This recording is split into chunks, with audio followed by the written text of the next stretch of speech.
Meu nome é João Vitor Monteiro de Souza e eu vou falar sobre a equação da onda eletromagnética e as equações de Max e a luz. Nessa aula, nós vamos falar sobre a equação da onda eletromagnética.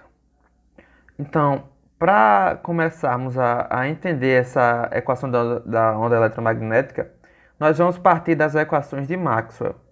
Então, aqui temos as equações na sua fórmula integral e na sua fórmula vetorial, tendo aqui a lei de Gauss, a lei de Gauss para o magnetismo, a lei de Ampère-Maxwell e a lei de Faraday-Lenz. Então, no vácuo, com a ausência de cargas e correntes, as equações de Maxwell ficam como? A lei de Gauss fica como rotacional de E igual a zero, rotacional de B fica igual a zero, aí rotacional de E fica igual a menos derivada parcial de B sobre derivada parcial de T. E rotacional de B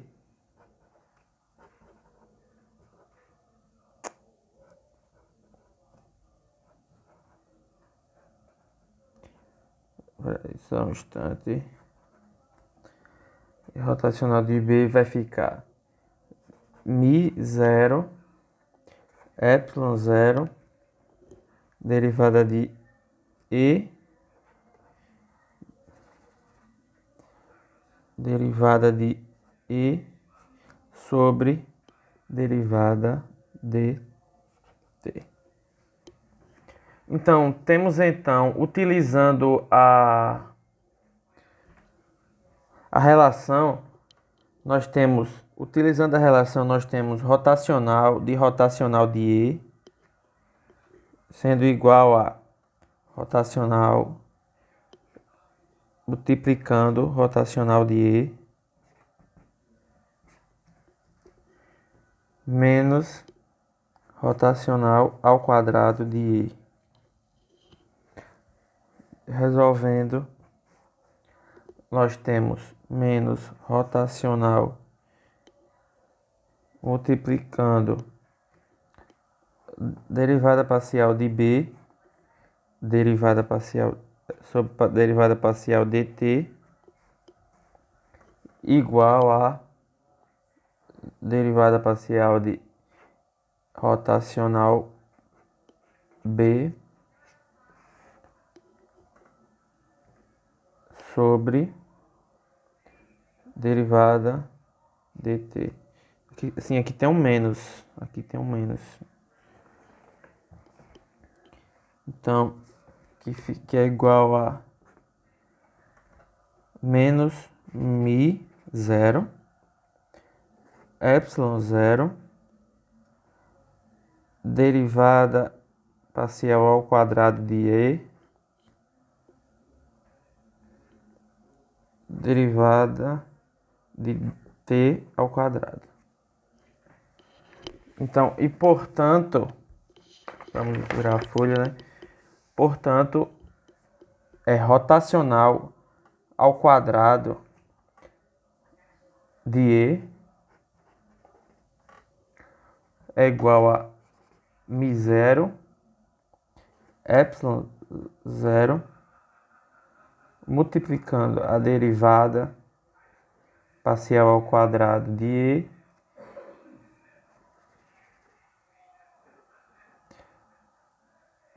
sobre a derivada de t ao quadrado. Aí, definindo o C como igual a... Vamos definir o C sendo igual a 1 raiz de mi zero epsilon zero. Então, colocando o C na forma, ela vai ficar rotacional ao quadrado de E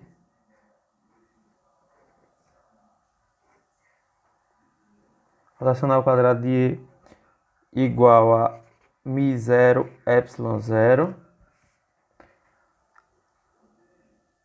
Então, definindo o C como sendo igual a 1 sobre raiz de μ0 ε0, colocando ele na equação, ficará rotacional ao quadrado de E menos 1 sobre C ao quadrado, multiplicando a derivada parcial ao quadrado de E sobre a derivada de T ao quadrado. Tudo isso igual a zero.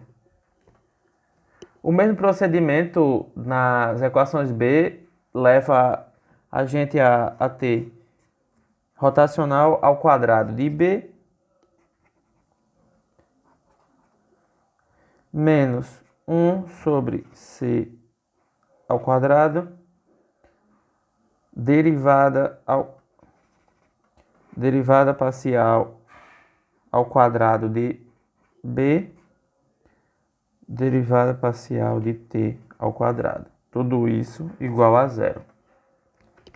Então, no vácuo, os campos E e B se propagam satisfazendo as equações de onda clássica em 3 dimensões, com a velocidade sendo igual ao C.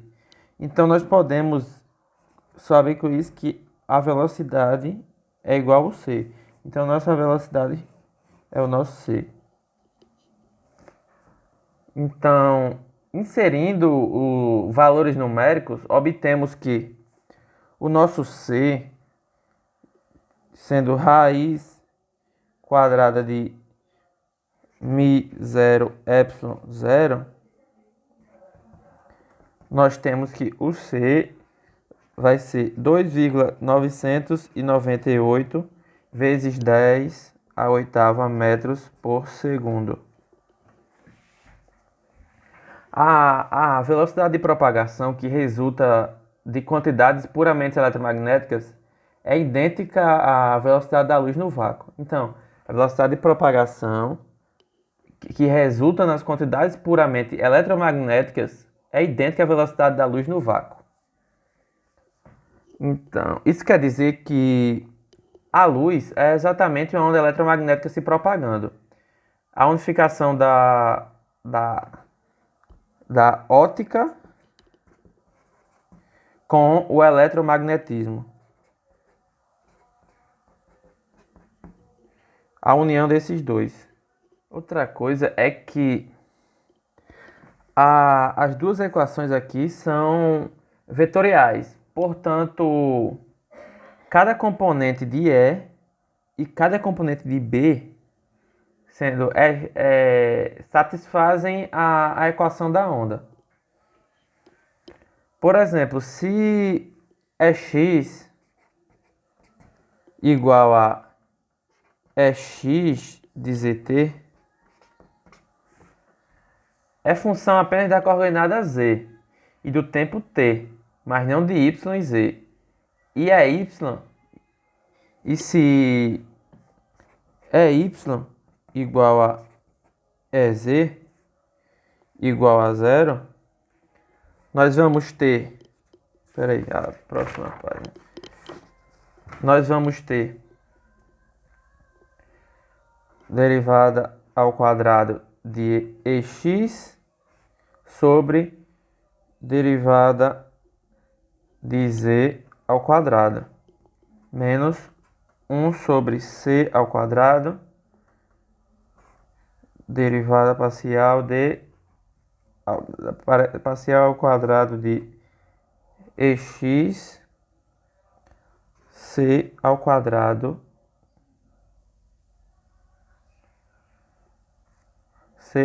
não, derivada parcial de T2. Tudo isso igual a zero. Então, podemos verificar que o EX de Z de T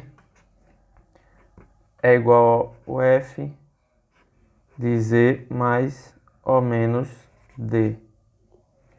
Onde o F é uma função qualquer. Satisfaz a equação de onda unidimensional acima. Então, definindo o delta, ou mais ou menos, então temos que o delta mais ou menos é igual a Z mais ou menos CT. Então temos que o delta é igual a Z mais ou menos CT. Então nós vamos ter derivada de EX sobre derivada parcial de Z sendo igual a derivada parcial de EX sobre derivada parcial do delta, mais ou menos, né? E derivada parcial do delta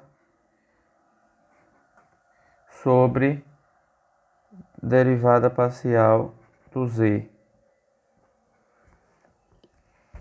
sendo igual a derivada parcial do EX,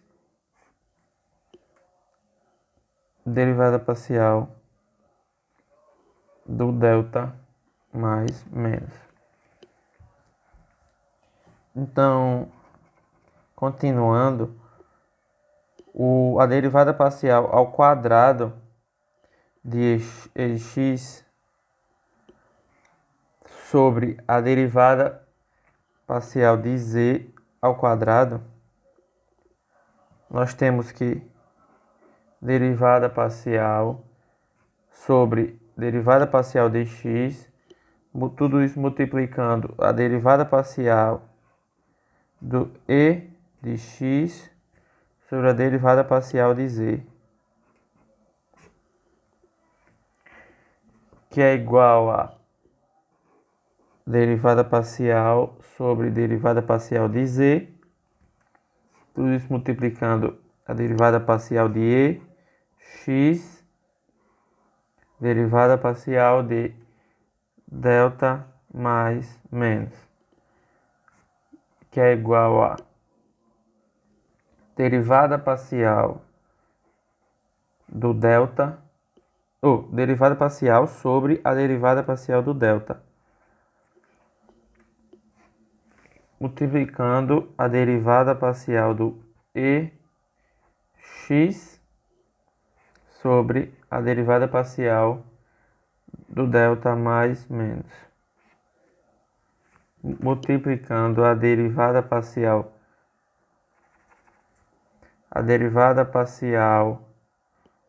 do delta sobre derivada parcial do z. Continuar aqui embaixo. Isso sendo igual a derivada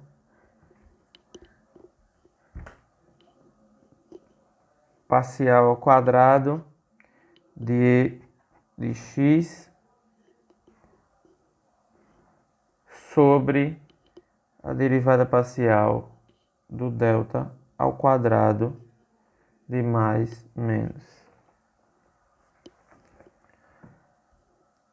E a derivada de e de x sobre a derivada parcial de t é igual a derivada de e de x, derivada parcial de delta mais menos, multiplicando a derivada do delta sobre a derivada do t, que é igual a mais ou menos c derivada parcial de EX, derivada parcial do delta mais menos. Então, agora vamos para a derivada parcial ao quadrado de e de x sobre derivada parcial de t ao quadrado. Então, a derivada parcial ao quadrado de e de x sobre a derivada parcial do t ao quadrado vai ser igual a derivada parcial do delta, ou vai ser a derivada parcial sobre a derivada de t, derivada parcial de t, multiplicando a derivada parcial de ex, a derivada sobre a derivada parcial de t. Isso sendo igual a derivada parcial sobre derivada parcial de t mais ou menos c, derivada parcial de e de x sobre derivada parcial do delta mais menos, que é igual a derivada parcial sobre a derivada parcial do delta mais menos, multiplicando mais ou menos c, delta de x, delta não, derivada parcial de ex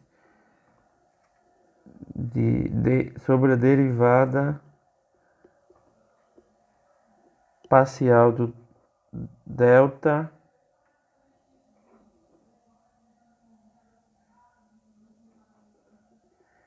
delta multiplicando a derivada parcial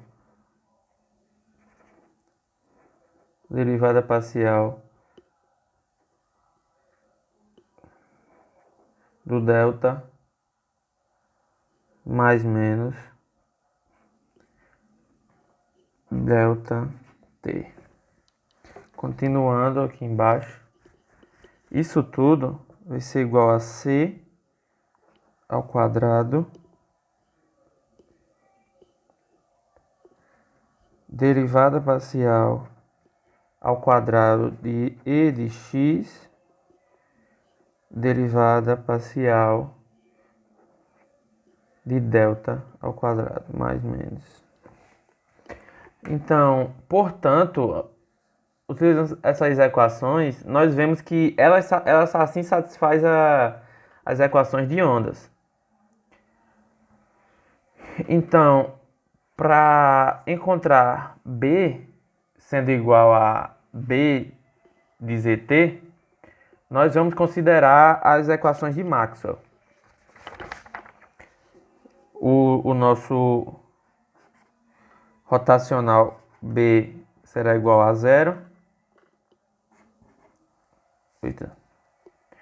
Será igual a zero, que vai ser a derivada de B, Z,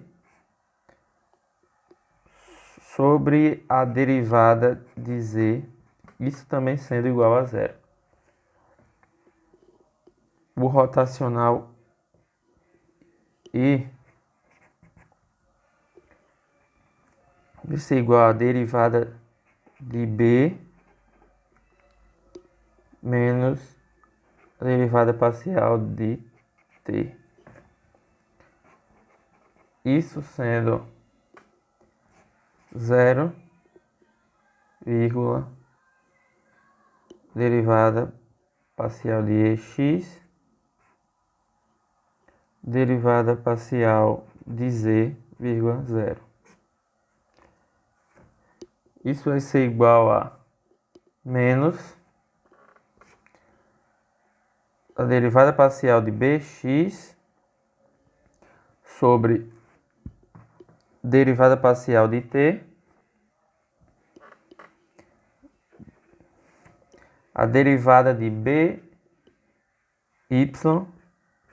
sobre a derivada de t, a derivada parcial de bz sobre a derivada parcial de t. Para a próxima equação de Maxwell, o nosso rotacional B será igual a 1 de C ao quadrado, sobre C ao quadrado, derivada de E, derivada parcial de T. Então, ficará assim. Ficará menos derivada parcial de by,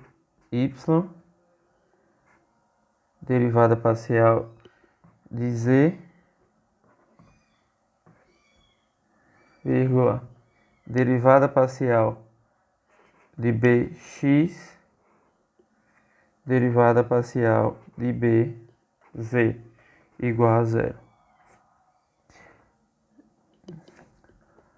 Então, que isso vai ser igual a 1 sobre c ao quadrado, onde x vai ser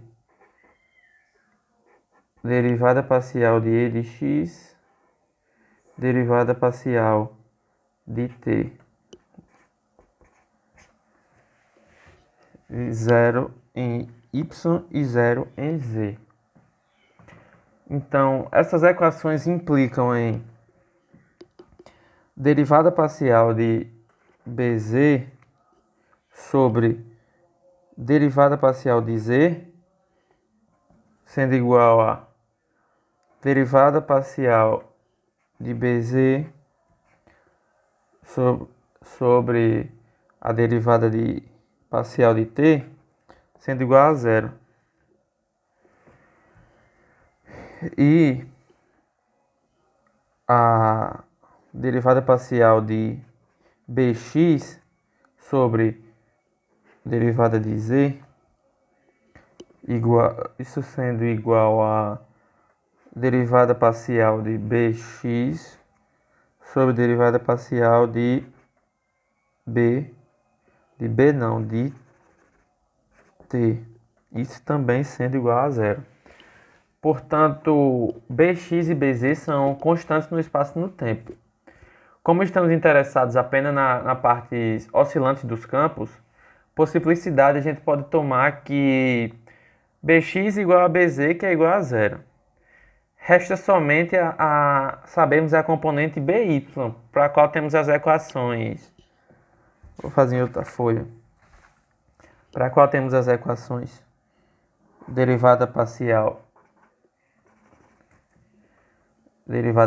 de e de x sobre derivada parcial de z, isso sendo igual a menos derivada parcial de by sobre derivada parcial de t. E temos menos derivada parcial de by derivada parcial de z é igual a 1 sobre c ao quadrado, derivada parcial de e de x, derivada parcial de t. Inserindo o ex de z menos ct, nós temos que a derivada parcial de by é igual a derivada parcial de t, que é igual a menos derivada parcial de ex, derivada parcial de z, que é igual a menos derivada parcial de Ex derivada parcial de beta. Delta, quer dizer, beta não, delta. Delta menos, né, nesse caso. Então, isso vai ser igual a derivada parcial de e de x de c sobre a derivada parcial do delta. Isso multiplicando menos c, que vai ser igual a derivada parcial de ex sobre c sobre derivada parcial de t. Então, também temos a segunda parte, né, que é a derivada parcial de by sobre derivada parcial de z. Vai ficar assim: menos 1 C2, né, que a gente já tem, derivada parcial de e de x, derivada parcial de t, que é a parte que a gente já tem. Então, isso vai ficar igual a 1 sobre c ao quadrado, derivada parcial de e de x, derivada parcial do delta menos, multiplicando menos c.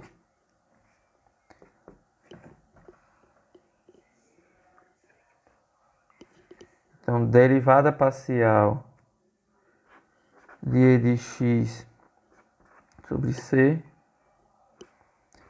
vai ser igual a derivada parcial do delta menos. Igual não, é sobre. Então, derivada parcial do e de x sobre c sobre derivada parcial de z. Então, essas duas equações implicam, desconsiderando soluções constantes, que by de z de t é igual a ex de z de t dividido por c. Então,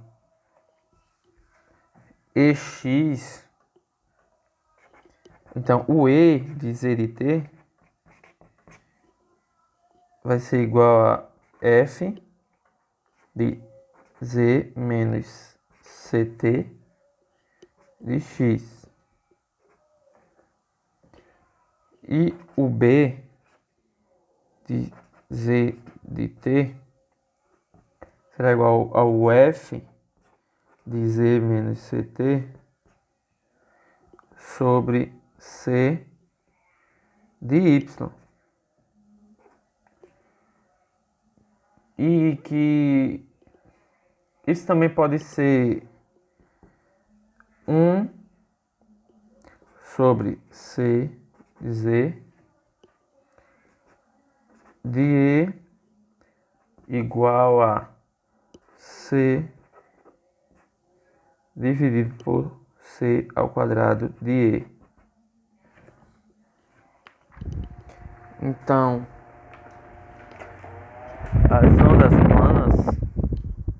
nas ondas planas, as soluções correspondentes a elas monocromáticas são dadas por uma forma específica da função f, aquela função f que a gente viu anteriormente. Então, ela é dada por e de x de z de t igual a cosseno de k z mais ou menos CT, sendo igual a cosseno de KZ mais ou menos ômega T, onde o ômega que a gente usou é igual ao KC. Então, definindo o K, nós temos que o K é igual a 2. O K vai ser 2 π sobre epsilon. E o ômega vai ser 2 π sobre T, que é igual a 2 πV, onde o ômega não, né? Perdão, aqui é o lambda, onde o lambda vai ser o comprimento da onda, o T o período e o V a frequência da onda. Também temos o C, que ele vai ser o lambda sobre o T, que é igual ao ômega sobre o K. Então, luzes de diferentes cores correspondem a ondas de diferentes frequências, formando um espectro eletromagnético. Então, luzes de diferentes cores correspondem a ondas de diferentes frequências.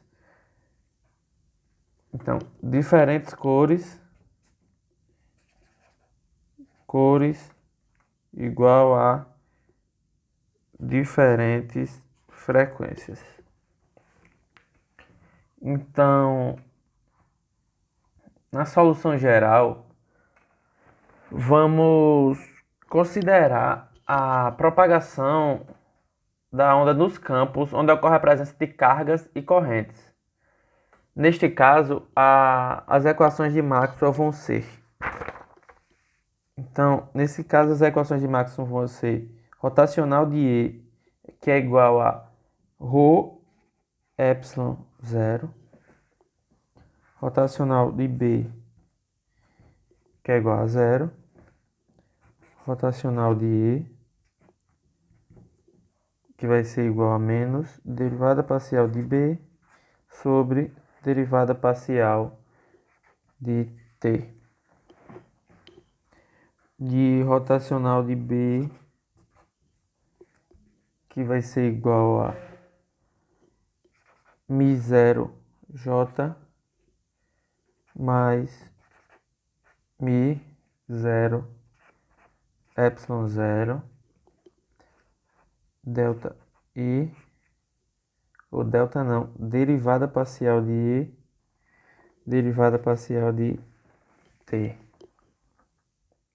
Então, usando a definição de potenciais eletromagnéticos, nós temos que o E é igual a menos rotacional de φ menos derivada parcial de A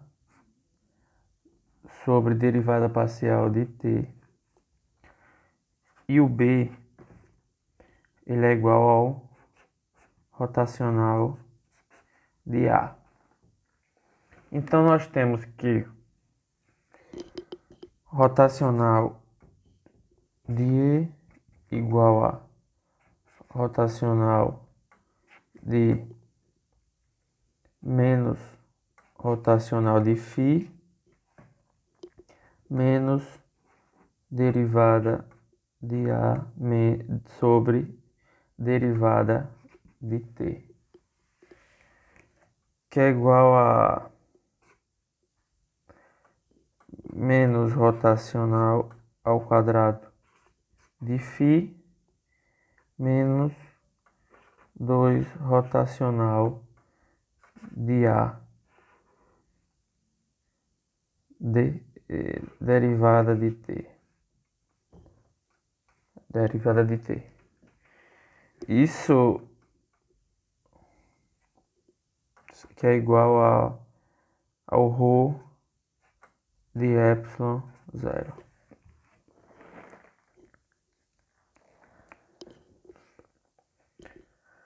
O rotacional de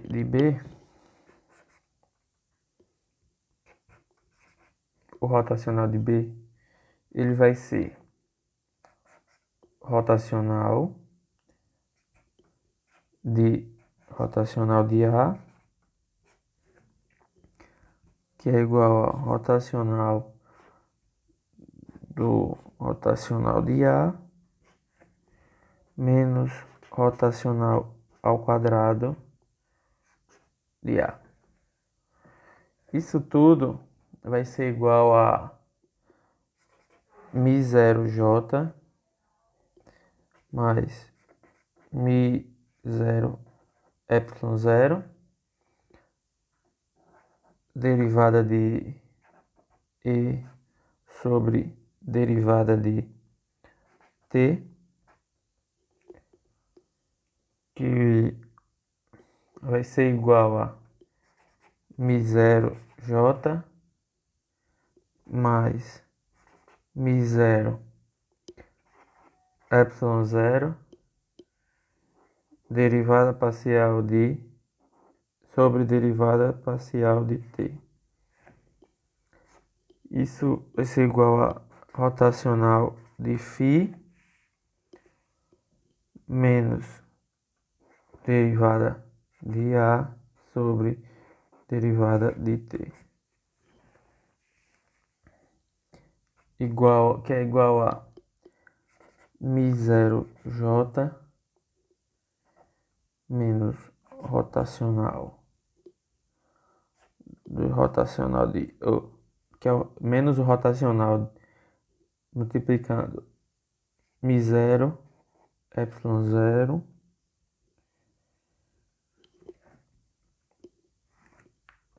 derivada parcial de φ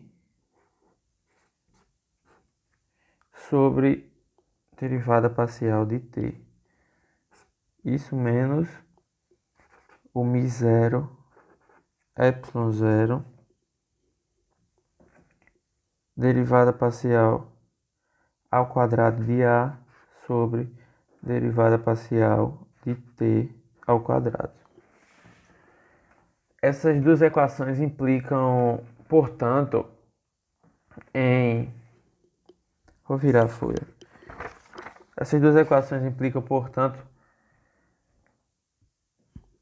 em rotacional ao quadrado de φ mais derivada do rotacional de A dividido pelo sobre derivada parcial de T. Isso que é igual a menos ρ de epsilon zero. Rotacional ao quadrado de A menos μ0 epsilon zero, derivada parcial ao quadrado de A, derivada parcial de T ao quadrado. Isso é igual a menos μ0j mais rotacional de A mais μ0 epsilon zero da derivada parcial de φ sobre a derivada parcial de T.